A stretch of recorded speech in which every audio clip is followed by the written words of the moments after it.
Start with Why. How Great Leaders Inspire Everyone to Take Action, by Simon Sinek.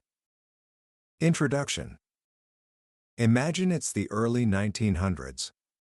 The entire world is captivated by a single, audacious dream, the dream of flight. And at the center of this race is a man named Samuel Pierpont Langley. If you were to bet on a winner, Langley would be your man. He had everything. He was a senior officer at the Smithsonian Institution, a mathematics professor who had worked at Harvard. His friends were some of the most powerful men in the country, people like Andrew Carnegie and Alexander Graham Bell. The U.S. War Department gave him a grant of $50,000, which was an astronomical sum for the time. He hired the best minds money could buy, a dream team of talent. The press followed his every move. The whole country was waiting for him to succeed. But a few hundred miles away, in Dayton, Ohio, two brothers, Wilbur and Orville Wright, were also working on the problem. They had none of Langley's advantages. They had no funding, no government grants, no high-level connections. Not a single person on their team, including Orville and Wilbur themselves, had a college degree. They ran a humble bicycle shop. Yet, on December 17, 1903, it was the Wright brothers who made history. While the world was watching Langley, this small, unknown team achieved the impossible. How? How did a team with fewer resources, less funding, and less education beat a man who had every ingredient for success? It wasn't luck. The answer to that question is the secret to what separates the leaders who truly inspire from everyone else. It's a pattern, a way of thinking that the greatest leaders throughout history have used, whether they knew it or not. And by the end of our time together today, you will not only understand this pattern, but you will also know how to use it in your own life. My name is Hostname, and this is the Billionaire's Bookshelf. Today, we're diving into a book that has started a global movement, a book that has been read by leaders at Microsoft, members of Congress, and entrepreneurs all over the world. It's based on one of the most watched TED Talks of all time. We are exploring Simon Sinek's modern classic, Start with Why. Sinek doesn't just give us a business strategy, he reveals a fundamental truth about human behavior. A truth so simple, yet so powerful, that once you see it, you can't unsee it. Get ready, because this isn't just about leadership, it's about finding the very source of inspiration itself. Book summary. Let's begin in a place we all know well. A world that runs on manipulation. Now, that word sounds harsh, but Sinek assures us it isn't always malicious. It's simply the way most of the world operates to get us to do things. Think about it. When a store drops its price, that's a manipulation. When a company runs a buy one, get one free promotion, that's a manipulation. When a politician uses fear to win your vote, or a brand uses an aspirational message, buy this and you'll be happy, they are all using manipulations. And here's the thing, they work. Manipulations are fantastic at driving transactions. If you drop your price low enough, people will buy from you. If you offer a free toy inside, someone might choose your cereal box. But these tactics come with a hidden cost. A very high cost. They don't build loyalty. Let's talk about the price game. Sinek calls selling on price a bit like using heroin. The short-term gain is fantastic, but the more you do it, the harder it is to stop. Once customers get used to paying a low price, it's incredibly difficult to get them to pay more. You become a commodity. You're no different from anyone else, just a product defined by its price tag. Think about how many different types of Colgate toothpaste there are today. Over 32. Each one was an innovation designed to get a short-term sales boost. But did it build loyalty, or did it just create more clutter on the shelf, making our decision even more stressful? Promotions are another tool. Sinek points to the American auto industry, particularly General Motors. For decades, they used cashback incentives to drive sales. And it worked, for a while. But it eroded their profit margins so badly that it put them in a deep, unsustainable hole. They created customers who were addicted to the deals, not loyal to the brand. These manipulations, price, promotions, fear, aspirations, peer pressure, and even so-called innovation, all speak to the outer part of our brain. They speak to the rational, analytical part. But they fail to connect with the part that truly drives our behavior. And that brings us to the core of Simon Sinek's discovery. A simple idea he calls the golden circle. Imagine 3 concentric circles, one inside the other. The outermost circle is the what. Every single company on the planet knows what they do. They know the products they sell or the services they offer. This is the easiest thing to identify. We sell computers. We're a law firm. The middle circle is the how. Some companies know how they do what they do. This is their differentiating value proposition or their proprietary process. It's what they think makes them special or different from the competition. We have a unique design. We provide superior service. But the innermost circle, the core, is the why. Very few people or organizations can clearly articulate why they do what they do. And by why, Sinek doesn't mean to make a profit. That's a result. The why is your purpose, your cause, your belief. Why does your company exist? Why do you get out of bed in the morning? And why should anyone care? Here's the problem. Most of us, and most companies, communicate from the outside in. We go from the clearest thing to the fuzziest thing. We say what we do, we sometimes say how we do it, but we rarely say why we do it. A typical marketing message sounds something like this. We make great computers. They're beautifully designed, simple to use, and user-friendly. Want to buy one? It's a perfectly fine message. But it's not very inspiring. Inspiring leaders and organizations, however, think, act, and communicate from the inside out. They start with why. Let's flip that message and see how Apple, a company Sinek uses as a prime example, actually communicates. Everything we do, we believe in challenging the status quo. We believe in thinking differently. The way we challenge the status quo is by making our products beautifully designed, simple to use, and user-friendly. And we happen to make great computers. Want to buy one? See the difference? It feels completely different. All Sinek did was reverse the order of the information. In the second version, the computer is no longer the reason to buy. It's the tangible proof of their cause. It's a symbol of their rebellion against the status quo. This leads to the most important mantra in the entire book, a phrase I want you to remember. People don't buy what you do, they buy why you do it. This isn't just an opinion or a marketing theory. This is biology. If you look at a cross-section of the human brain, it corresponds perfectly with the golden circle. Our newest brain, the neocortex, corresponds to the what level. It's responsible for all our rational and analytical thought, and for language. This is the part of the brain that understands facts, figures, features, and benefits. The middle 2 sections, the limbic brain, correspond to the how and the why. This is the part of the brain responsible for all our feelings, like trust and loyalty. It's also responsible for all human behavior and all our decision-making. But here's the crucial part. The limbic brain has no capacity for language. This is why we sometimes have trouble explaining our feelings. Think about why you love someone. You might say, "Oh, they're smart, they're funny," but there are lots of smart and funny people in the world.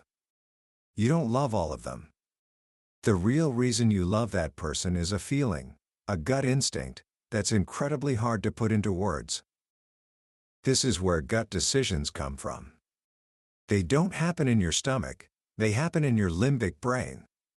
When a decision just feels right, it's because it's aligning with your why, your core beliefs and values. When companies only communicate what they do, they are speaking to our rational brain.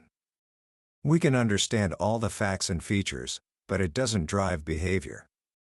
But when they communicate from the inside out, starting with why, they are talking directly to the part of our brain that controls decision-making. The what, the tangible features and benefits, simply allows us to rationalize the decision that our gut has already made. This is why Apple has been able to venture into so many different industries successfully. We were comfortable buying an MP3 player from them, then a phone, then a watch. Why? Because we weren't just buying their products. We were buying their cause of challenging the status quo. Their products are just souvenirs of that cause. Contrast this with Dell.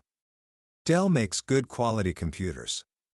But when they tried to sell MP3 players and PDAs, it just didn't feel right to us.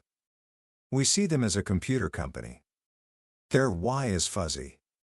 So, we couldn't see them as anything more than what they do. People don't line up for 6 hours to buy a new Dell phone. The goal, then, is not to do business with everyone who needs what you have. The goal is to do business with people who believe what you believe. This is where the idea of belonging comes in. We are social animals. We have a deep, primal need to belong to a community of people who share our values and beliefs. When a company clearly communicates their why, and we believe what they believe, we are drawn to them. Their products and services become symbols, markers that tell the world who we are and what we believe. Think about someone who tattoos the Harley-Davidson logo on their arm. They are not tattooing a corporate logo. They are tattooing a symbol of their own identity, a symbol of rebellion, freedom, and the open road. The symbol is no longer about Harley, it's about them. That's the power of a clear why. For a why to truly work, however, it needs 3 things to be in balance: clarity, discipline, and consistency. First, you need clarity of why. You have to be able to articulate why you do what you do.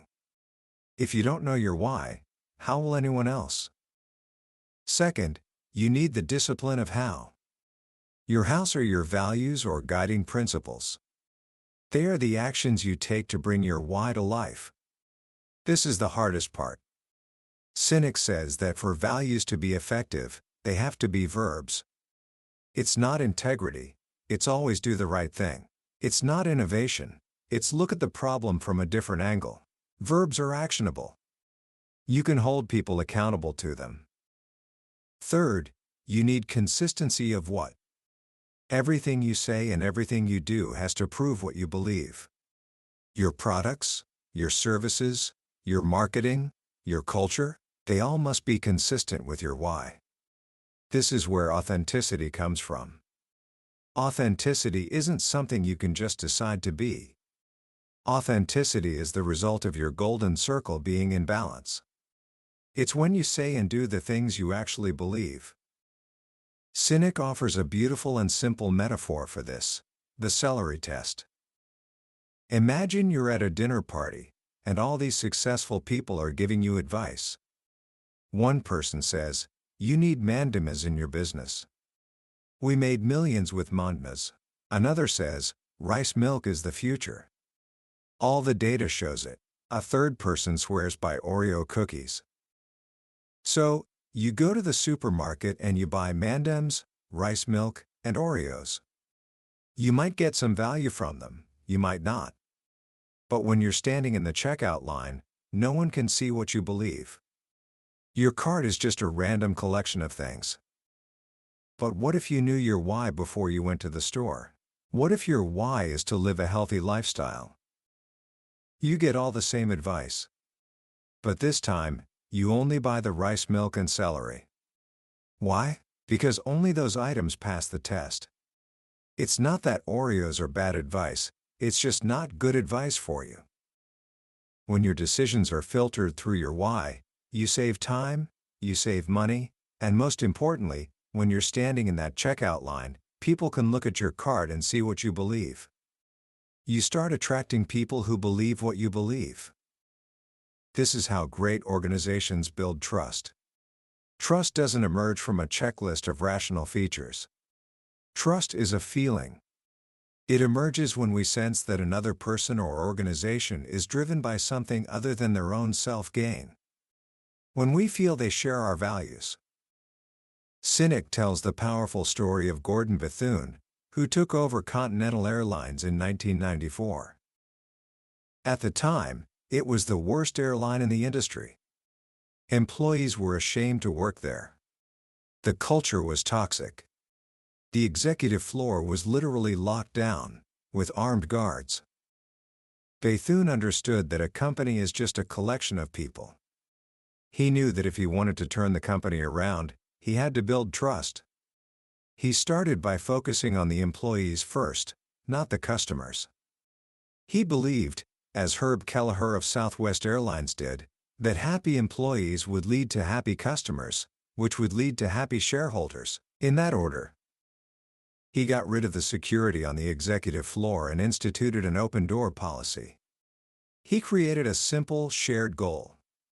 He told employees that every month Continental ranked in the top 5 for on-time performance. Every single employee, from the pilots to the baggage handlers to the executives, would get a check for $65. It wasn't a huge amount of money, but it was a symbol. It was a symbol that they were all in it together, working toward the same goal. They were winning as a team. In just 1 year, Continental went from losing hundreds of millions of dollars to being profitable. But the greatest gain wasn't financial, it was the emergence of trust. This sense of trust and belonging is what allows organizations to do remarkable things. It's what allows them to innovate. Great companies don't hire skilled people and motivate them, they hire already motivated people and inspire them. They hire people who believe what they believe. Sinek shares the story of Ernest Shackleton's famous expedition to the Antarctic. The ad he placed in the newspaper didn't list the required skills. It didn't say, men needed for expedition. Must have 5 years of sailing experience. Instead, it started with why. The ad read, men wanted for hazardous journey. Small wages, bitter cold, long months of complete darkness, constant danger, safe return doubtful. Honor and recognition in case of success. The only people who applied were the ones who read that and thought, that sounds amazing. They were survivors. They were people who believed in the spirit of the adventure. Shackleton didn't hire a team of skilled men, he hired a team that belonged together. And because of that, when their ship got trapped in the ice and they were stranded for 10 months, not a single person died. This brings us to the structure of an inspiring organization. The golden circle isn't just a flat, two-dimensional model. It's actually a cone, viewed from the top down. At the very top, at the point of the cone, is the why. This is the leader, the visionary. The Bill Gates, the Steve Jobs, the Martin Luther King Jr. They are the source of the vision. Below them is the HR level.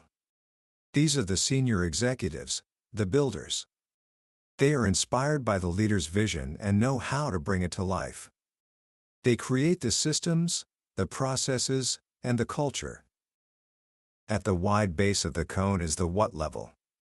This is where the majority of employees are, and it's where the rubber meets the road. This is where the company's products, services, and marketing come into contact with the outside world. The leader's job is not to be involved in the what. As the organization grows, the leader becomes further and further removed from the day-to-day operations. The leader's one and only job is to personify the why. To preach it, to talk about it, to be a living symbol of the cause. And to inspire and protect the HR level. The how types are then responsible for building the systems that allow the what to be a consistent expression of the why. This is the megaphone. The entire organization becomes a megaphone to amplify the leader's why to the outside world. For a megaphone to work, two things are needed: clarity of message and volume. Clarity comes from a clear why. Volume comes from success at the what level. A loud message without clarity is just noise. But a clear message with volume can change the world. This requires a special partnership. For every great why type, there is a how type who helps make the vision a reality. Walt Disney was the dreamer, the why type. His brother, Roy Disney, was the how type who built the company that turned those dreams into an empire. Steve Jobs was the visionary, but Steve Wozniak was the engineering genius who knew how to build the first Apple computer.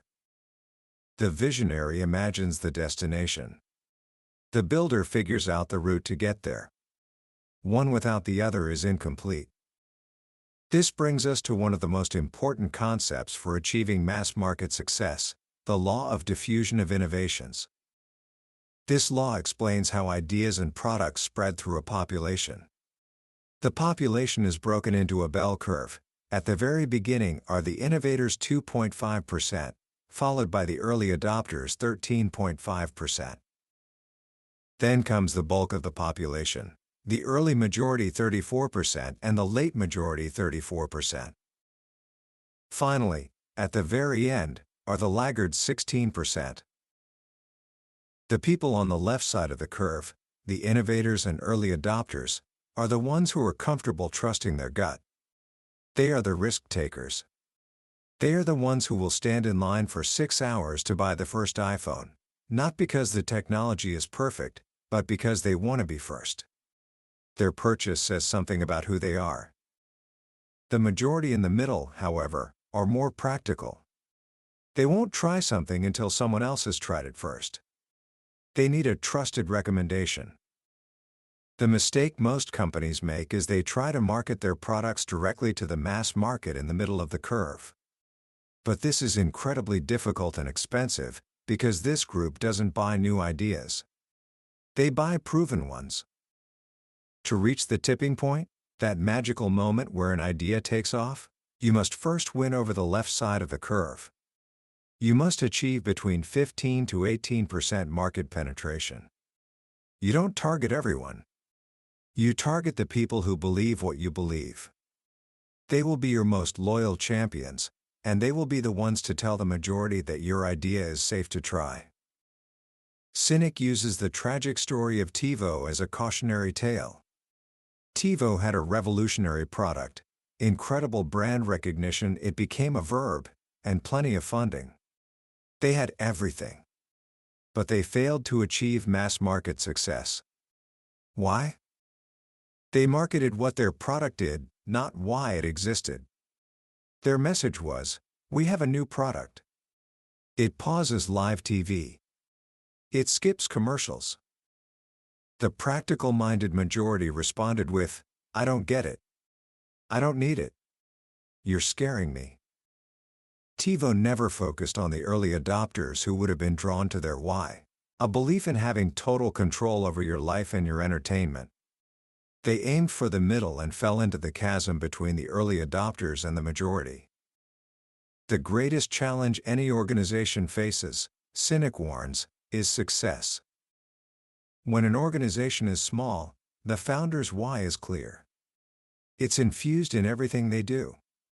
The founder is physically present, making decisions based on gut. But as the company grows and becomes successful, the why can start to get fuzzy. The focus shifts from the original cause to the tangible metrics of success: profits, growth, market share. What the company does starts to disconnect from why it was founded. Sinek calls this the split. This is what happened to Walmart. Sam Walton started Walmart with a clear and noble why: to serve people and communities. He believed that if he looked after people, they would look after him. He was a champion for the common man. But after he died in 1992, the why went fuzzy. The company became obsessed not with serving people, but with being cheap. They confused their how offering low prices with their why. And the result was a decline in culture, a long series of scandals, and a loss of the love and trust they once commanded. What gets measured, gets done. If you only measure money, you will only get people who are working for money. You won't get loyalty or inspiration. The journey to discover your why is not a process of invention, it's a process of discovery. It doesn't come from looking forward at what you want to achieve. It comes from looking backward, into your past. It's born from your upbringing, your life experiences, the stories that have shaped who you are. The why is the single, consistent thread that runs through the moments in your life when you felt the most fulfilled. Sinek himself went through this journey. After achieving his initial goal of starting his own business, he found himself depressed and unfulfilled. His passion was gone. He had gone through a split. He knew what he did and how he did it, but he had forgotten why. By looking back, he rediscovered his own why, to inspire people to do the things that inspire them. And once he had that clarity, everything changed. He started with why in everything he did, and a movement began to form around him. And that leads to the final, beautiful lesson of the book. It comes from the story of Ben Komen, a high school cross-country runner with cerebral palsy. Ben is the slowest runner on the team. He falls down again and again.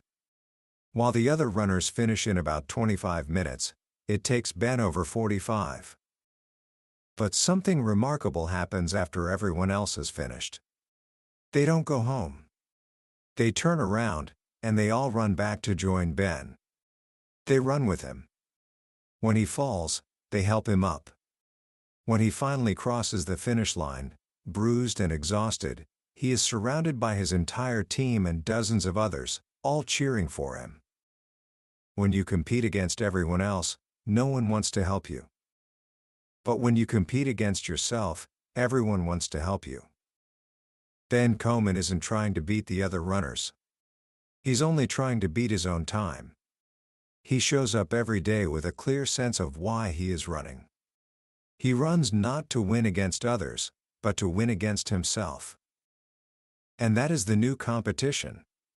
What if we stopped trying to be better than our competitors and instead focused on being better than we were yesterday? What if we saw business not as a competition to be won, but as an infinite game with a higher cause to advance? When you have a clear sense of why, you don't have competitors. You only have partners, those who believe what you believe. When you start with why, you inspire people to join you. Not because they have to, but because they want to. Commentary. When you finish a book like Start With Why, it feels less like you've learned a new business strategy and more like you've been reminded of a fundamental human truth you already knew deep down. Simon Sinek has an incredible gift for taking a profound, complex idea and making it feel simple, obvious, and actionable. The most powerful lesson for me is the shift in perspective from competition to cause. We live in a world that is obsessed with winning, with being number one, with beating the competition. We're taught from a young age to compare ourselves to others, in school, in sports, and eventually, in business. But Sinek shows us that this is a finite game. It's exhausting, stressful, and ultimately, unfulfilling. The truly great leaders, the ones who leave a lasting legacy, aren't playing that game. They are playing an infinite game. Their goal isn't to be the best, it's to be better than they were yesterday. Their competition isn't another company, it's their own potential. They are driven by a cause so deep that it transcends any single quarter's earnings report or market share statistic. And what's so beautiful about this idea is that it's profoundly human. It taps into our deepest needs, the need for purpose, for belonging, for contributing to something bigger than ourselves. This is why the stories of Apple, Southwest Airlines, and Martin Luther King Jr. resonate so deeply. They weren't just selling products or leading marches, they were offering people an identity, a community, a way to express what they believed. They were offering people a why.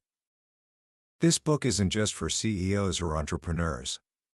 It's for anyone who wants to lead, whether it's a team of one, a family, a community, or just their own life. It gives you a framework for making decisions, for building trust, and for finding the kind of fulfillment that achievement alone can never provide. So, how can you start applying this today? Here are a few simple actions you can take. First, begin the process of discovering your own why. You don't need a fancy consultant. Just take out a piece of paper and think about the moments in your life when you felt truly alive and fulfilled. What were you doing? Who were you with? What was the common theme? Your why is hidden in that pattern. It's the contribution you make that gives you the greatest sense of purpose. Second, start running the celery test on your own life. Before you make a decision, whether it's what to buy, where to work, or even what to post online, ask yourself, does this align with my why? Does this prove what I believe? This simple filter can bring incredible clarity to your life.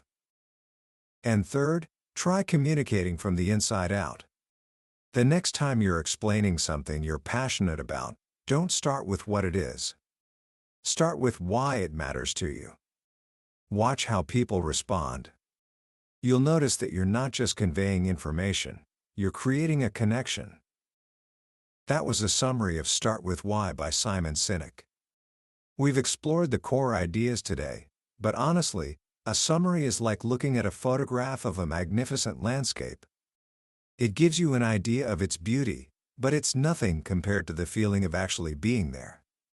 The real power of this book is in the way Sinek tells the stories, the way the ideas build on one another, and the personal reflections it will spark within you.